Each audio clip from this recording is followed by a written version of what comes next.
مخکې له دې چې خلک دلته دریځ روښانه کړي د افغانستان اسلامي امارت دریځ روښانه دی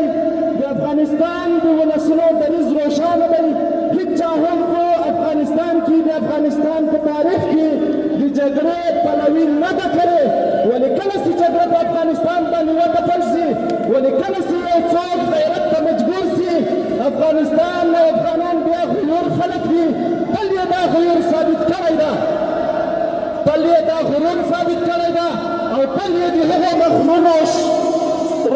مغمورو کړیو ښکرونه ورپڅ کړي دي وروهلي دي چا چې د خدایي دعوې کړی یا د نمرودي دعوې کړی دي موږ یوازې او یوازې د اسلامي امارت په لاندې د دې شعار چې رد الظلم رد الظلم رد الظلم د دې امنیتي ځواکونو سل فیصده ملاتړ کوو